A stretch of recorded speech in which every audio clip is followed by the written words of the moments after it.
अस्सलाम वालेकुम दोस्तों, उम्मीद है आप सब खैरियत से होंगे। जंग मूता के दूसरे पार्ट में खुश आमदीद। इस पर हज़रत अब्दुल्ला बिन रवाहा ने लोगों की हिम्मत बढ़ाई और उन्हें हौसला दिलाया और कहा, ऐ मेरी कौम, अल्लाह की कसम, जिस शहादत को तुम नापसंद समझ रहे हो, हकीकत में तुम उसी की खोज में निकले हो। हम लोगों से लड़ाई तादाद, ताकत और ज़्यादा होने की बुनियाद पर नहीं लड़ते, बल्कि हम लोगों से लड़ाई उस दीन की बुनियाद पर करते हैं जिसके ज़रिए अल्लाह ने हमें इज़्ज़त अता फ़रमाई है। इसलिए चलो, दो कामयाबियों में से एक कामयाबी तो ज़रूर मिलेगी, या तो दुश्मन पर गलबा या अल्लाह के रास्ते की शहादत। इस पर लोगों ने कहा, अल्लाह की कसम, इब्ने रवाहा ने बिल्कुल ठीक कहा है। चुनाचे लोग वहाँ से आगे बढ़े तो जब बल्का इलाके की सरहद पहुँचे तो हिरकल को रूमी और अरबी फ़ौज बल्का की मशारिफ नामी बस्ती में मुसलमानों को मिले। फिर दुश्मन करीब आ गया और मुसलमान मूता नामी बस्ती में इकट्ठा हो गए और वहाँ लड़ाई हुई। मुसलमानों ने दुश्मन से लड़ने के लिए अपनी फ़ौज तरतीब दी और फ़ौज के दाएं बाजू पर बनु उज़रा के कुतबा बिन कतादा रज़ी अल्लाह तआला अन्हु को और बाएं बाजू पर अबाया बिन मालिक रज़ी अल्लाह तआला अन्हु अंसारी सहाबी को अमीर मुकर्रर किया। फिर दोनों फ़ौजों का मुकाबला हुआ और बड़े ज़ोर की लड़ाई हुई। हज़रत ज़ैद बिन हारिसा रज़ी अल्लाह तआला अन्हु हुज़ूर सल्लल्लाहु अलैहि वसल्लम वाले झंडे को लेकर बहादुरी से लड़ते रहे। आखिर दुश्मन के नेज़ों से घायल होकर शहीद हो गए। फिर हज़रत जाफ़र ने उस झंडे को ले लिया और दुश्मन से लड़ते रहे, यहाँ तक कि शहीद हो गए। और मुसलमानों में सबसे पहले आदमी हज़रत जाफ़र हैं, जिन्होंने अपने घोड़े के पाँव काट डाले।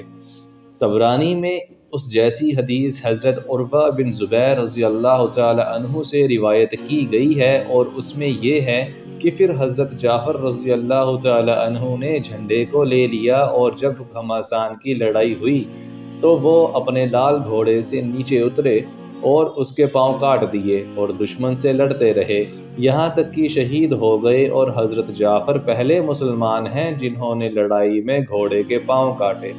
हज़रत ज़ैद बिन अरकम रज़ी अल्लाह तआला अन्हु फरमाते हैं कि मेरे बाप का इंतकाल हो चुका था और मैं यतीम था और हज़रत अब्दुल्ला बिन रवाहा रज़ी अल्लाह अन्हु की परवरिश में था। वो सवारी पर अपने पीछे बिठाकर अपने उस सफ़र में मुझे भी साथ ले गए थे। अल्लाह की कसम, एक रात वो चल रहे थे कि मैंने उनको ये शेर पढ़ते हुए सुना, ऐ मेरी ऊँटनी, अब तो मुझे करीब कर देगी और हमा नामी जगह के बाद 4 दिन की दूरी तक तो मेरे कजावे को उठाकर ले जाएगी। तो फिर तू नेमतों में आराम से रहना और तेरी निंदा ना हुआ करेगी, क्योंकि मैं तो वहाँ जाकर दुश्मनों से लड़ाई में शहीद हो जाऊँगा। इसलिए सफ़र में तुझे ले जाने की मुझे ज़रूरत ना रहेगी और खुदा करे कि मैं पीछे अपने घर वालों के पास ना जाऊँ और वहाँ से मुसलमान वापस आ जाएंगे और मुझे शाम की धरती पर वहाँ छोड़ आएंगे, जहाँ मेरा आखिरी क़याम होगा।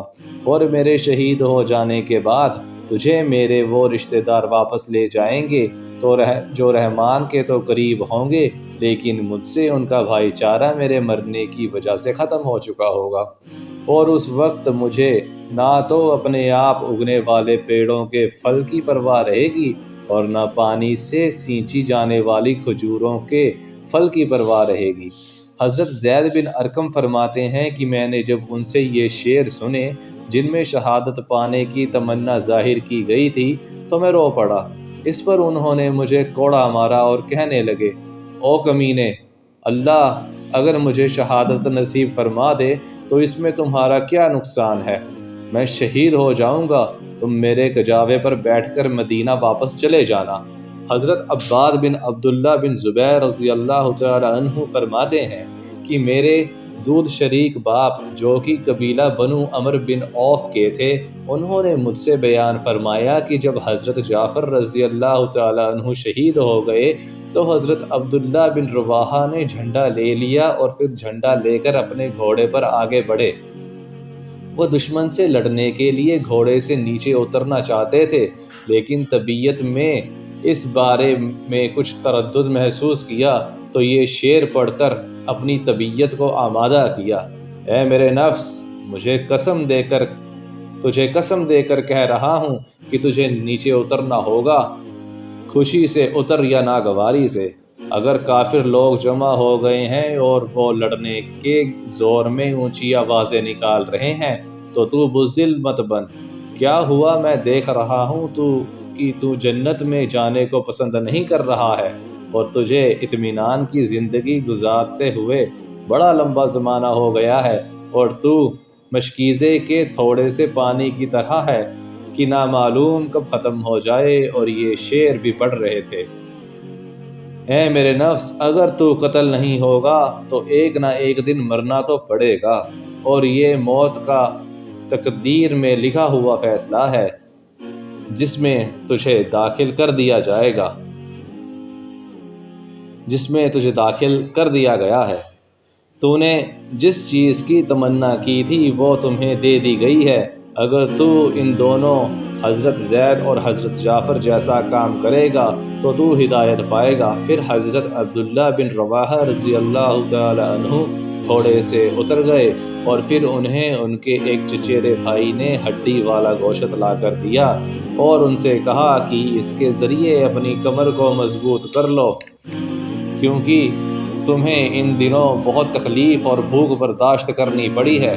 انہوں نے اس کے ہاتھ سے گوشت لے کر ایک بار دانتوں سے توڑ کر کھایا کہ اتنے میں انہوں نے فوج کے ایک کونے سے لوگوں کے اکٹھے ہو کر ہلہ بولنے کی آواز سنی، تو اپنے آپ کو مخاطب کر کے انہوں نے کہا کہ یہ لوگ تو جان کی بازی لگا رہے ہیں اور تو دنیا میں لگا ہوا ہے۔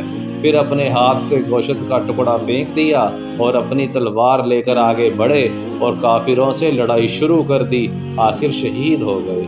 حضرت عباس بن عبداللہ بن زبیر رضی اللہ تعالی عنہ فرماتے ہیں کہ میرے دودھ شریک باپ نے، جو کہ بنو مرہ بن عوف کے تھے اور وہ اس غزوہ موتہ میں شریک ہوئے تھے، مجھ سے یہ بیان فرمایا کہ اللہ کی قسم، میں اس وقت حضرت جعفر رضی اللہ تعالی عنہ کی اور دیکھ رہا ہوں جبکہ وہ اپنے لال گھوڑے سے اترے اور پھر اس کی ٹانگیں کاٹ ڈالیں اور پھر کافروں سے لڑائی شروع کر دی، یہاں تک کہ وہ شہید ہو گئے۔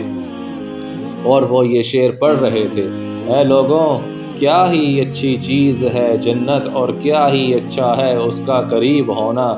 جنت بہت ہی عمدہ چیز ہے اور اس کا پانی خوب ٹھنڈا ہے۔